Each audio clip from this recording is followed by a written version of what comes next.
Hey guys, I just wanted to give you my thoughts on the Game of Thrones Season 6, just as a whole,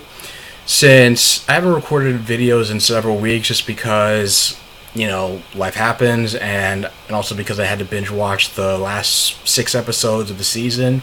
So you want to catch my thoughts on the first four individually, you can check that. You can check out my videos. I'll put a link in the video. Put a link in this video. And I'm just going to talk about what happened from the rest of season 6 as a whole. I think it's definitely. I haven't seen every episode of Game of Thrones, but this has definitely been my favorite season, just because there's a lot of. It's very cathartic, and things started to come together, and it's been it's just building up to it's just been building up to things and theories that fans have had for a while. Like, we've actually did get confirmation in one of Bran's visions that Lyanna Stark was really the mother of Jon Snow, and that the father was Khaleesi's dad. And it's also the fact that, Hodor, Willis, he got his name from the fact of the episode in which, I think episode 5, where you find out first you find out the children of the forest were responsible for creating the White Walkers, and as a means of trying to protect the forest and themselves from man, but they end up, of course, growing beyond their control and becoming a great threat to the world. And during one of Bran's visions, he makes contact with the White Walkers, make contact with him and brand him with this burnt mark, in which it allows them to breach the cave they're in. And so the Three-Eyed Raven is forced to make Bran the new Three-Eyed Raven right before his death. And Bran's still trapped in his vision, so one of the members of the Children of the Forest has to set off with one of an explosive orb in order to kill some White Walkers to buy some time. And the girl, Bran, Hodor, and the girl that's with them,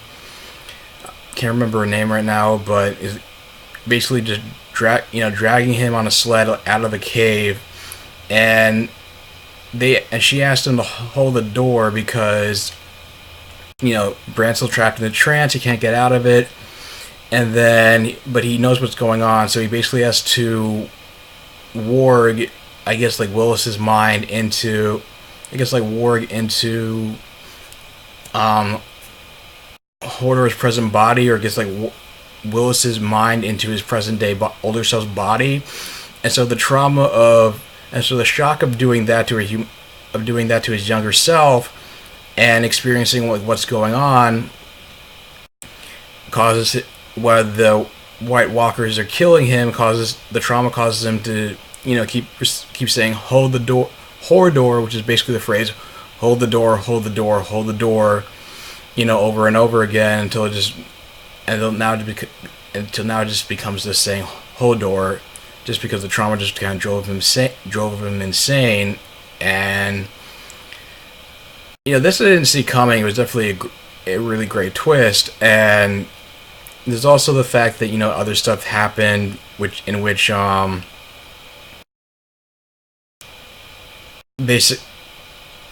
guess essentially Cersei is basically a bitch. I think it's pretty much established she's a total bitch, but especially in the season finale, in which she was able to use the wildfire barrels that were set up underneath the church, and also the moment where she stabs her cousin, who basically sold her out to the Faith Militant, and he's dragging himself to the flame that's about to ignite it just to try to stop it, but instead, and it basically just blows up the whole church. And because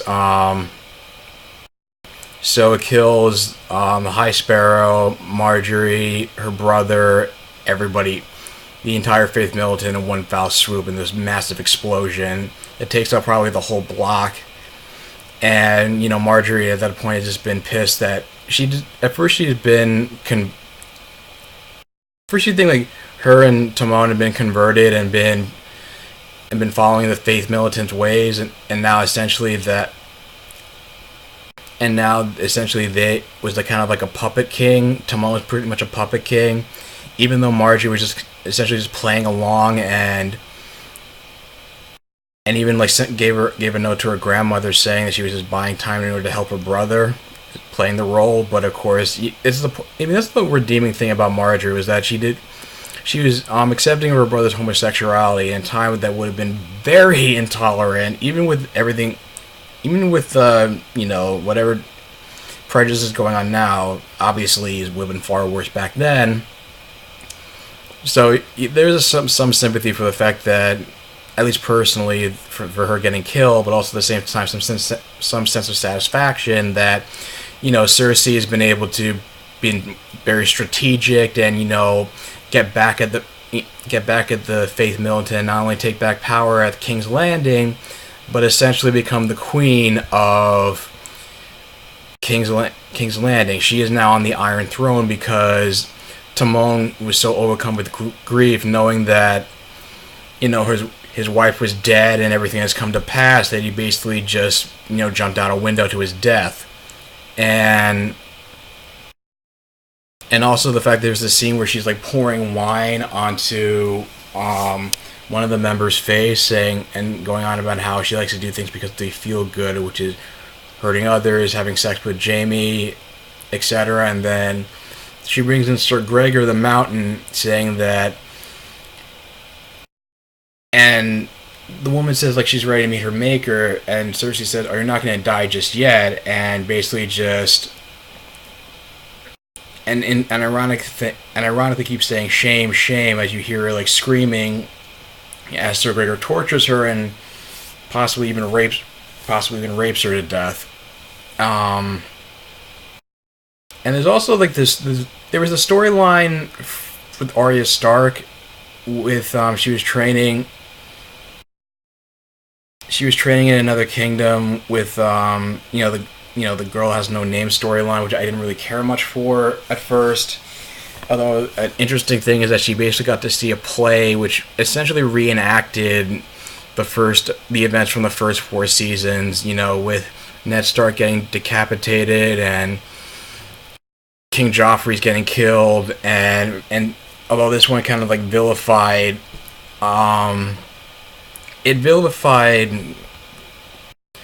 Tyrion Lannister and basically made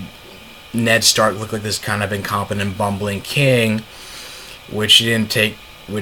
see kind of obviously bothered her, and she was basically assigned to assassinate an actress who was part of the play. Although she's come to, befriend her, and given that she didn't know who wanted her dead and why, she ended up not being able to go through with it, and it's why the way for the girl that girl ends up coming after her and like almost stabbing her to death, but then Arya's able to kill her and hold the man running the temples full of faces at sword point, saying, "My name's Arya Stark and I'm heading home." But she does use that skill in the season finale to basically kill Frey, who was responsible for the Red Wedding and the death of her mother and brother, to basically like slit his throat. And beforehand, she cut off one of the faces of her servants and wore it as a mask, kind of like Mission Impossible style, and cut up his sons and put him in his food in the same way that Eric Cartman did to Scott Tenorman's parents in South Park. And then she had this like great line where she rips off the mask, and right before killing him, she says, "My name is Arya Stark. I want you to remember my face looking down at you right before you die," before she grabs him and slits his throat. And so she basically gets her revenge for her family's death. And then also there's also like this Jon Snow storyline where he basically is gathering up an army against Ramsay Bolton to rescue his brothers and take back Winterfell. But of course there's a little bit of tension between him and Sansa, because like he's not consulting really her and believing that he can basically like, oh, I fought White Walkers, I can take on Ramsay Bolton. But but Arya, not Arya, Sansa keeps saying he knows how to get under people's skin and push their buttons, and that falls on deaf ears, and which is why, and people think I think that's the real reason why Sansa went behind his back and went to send a message to Littlefinger in order to gather an army to help support in their battle against Bolton's army, but they didn't come in right at the beginning of the battle because of the fact that Bolton just had Ramsay just had Rick and Stark running out in the field and kept firing arrows at him, and then Jon Snow tried to run and come to his rescue, but I mean, albeit he was too stupid to just move out of the way and not just run in the same direction that the arrows were coming at him. So Rickon ends up getting killed, and of course that pushes his buttons and Jon Snow's buttons, and he rushes in head first, and then Drops is supposed to send the army to rush in head first in order to back him up, and it's a very gritty, raw, all out battle, and there are times where it's just hard to tell who's fighting who, and just kind of a little chaotic, and you can't keep track of who's part of Snow's army, who's part of Bolton's army, and then it was probably one of the most large scale battles that I've seen on this show personally, and also it was just, I wish I could just actually tell. There wasn't so many shots where it just seems just random and couldn't tell what's going on, as if I was watching something out of Transformers. Albeit in this case here, the fight scenes were grittier and more raw, and of course had far better acting. But then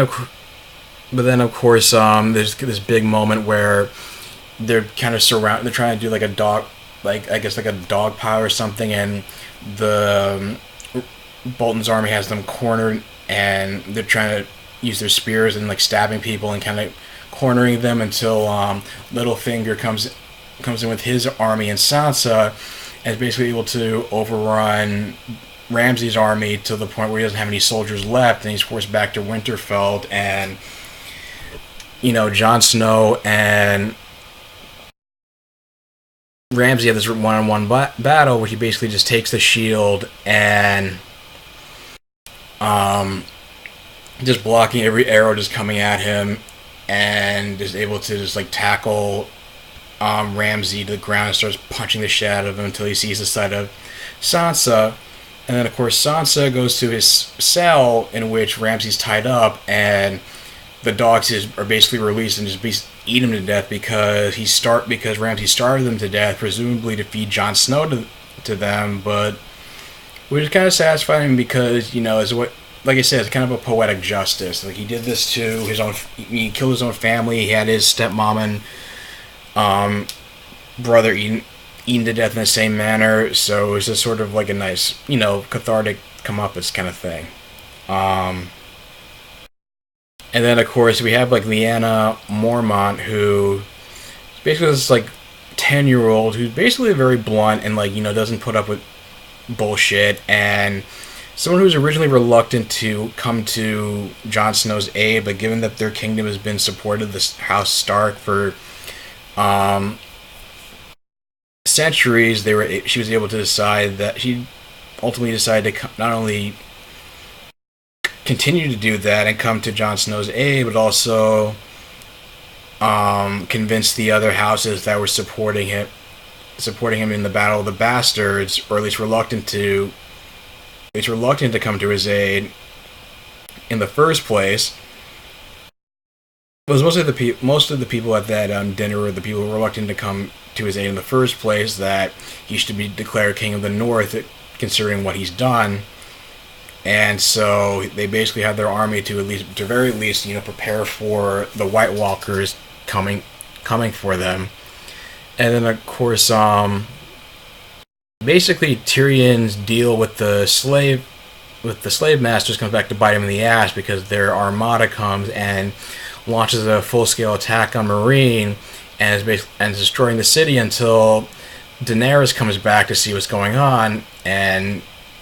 Tyrion just explains himself, saying that, oh, this is just a result of, the economy and things going well in Marine because of the deal I made.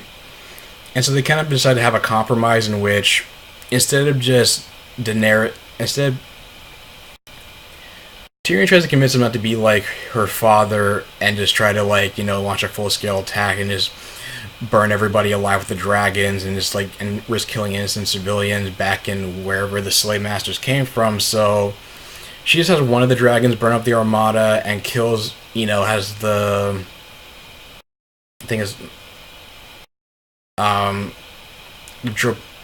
Dothraki, kill the harpies and then says, and just threatens, and then just uses that as a way to intimidate them by saying, you go tell people what took place here and never return again. And then one of the people who, I can't remember his name, he was a former slave. He's working with Tyrion, and Khaleesi gets to kill two of the slave masters in revenge, or at least one of the slave masters in revenge, and it's another cathartic moment. And also going back to it is it's nice that I like the whole idea that they try to change up the form instead of just killing people off. It's also just bringing people back you thought were dead. Bringing Jon Snow back and bringing back the Hound, and although it was also pretty cool, and also Jaime Lannister having to be sent to, basically,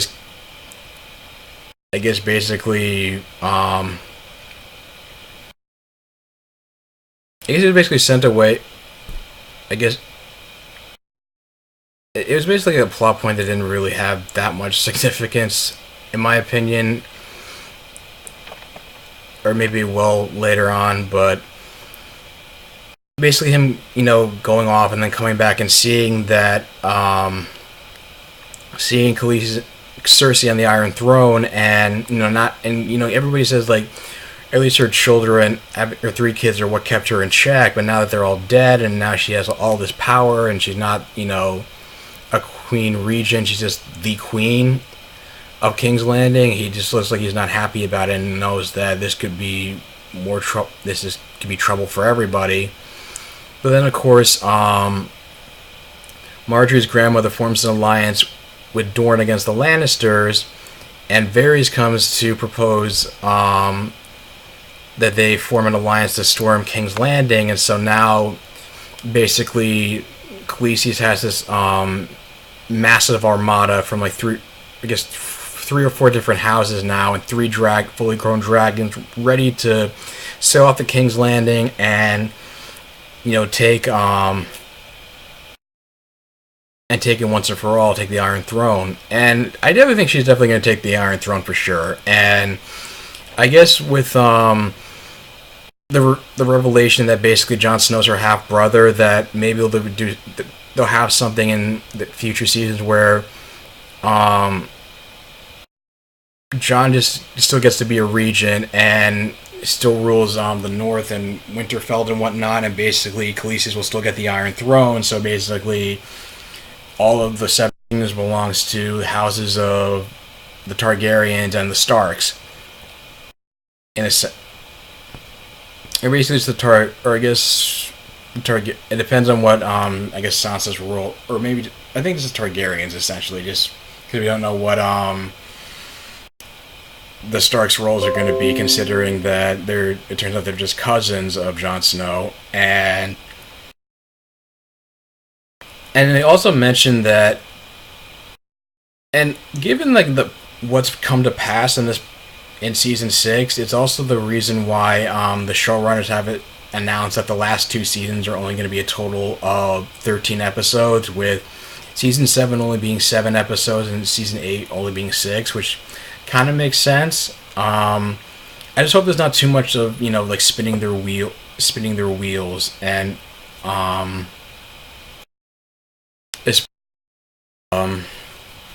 you kind of feel like this thing could be wrapped up in one everything is going to be wrapped up in one season. You know, Khaleesi's on the Iron Throne, Jon Snow being a regent, and Yara and Theon, who also formed an alliance, you know,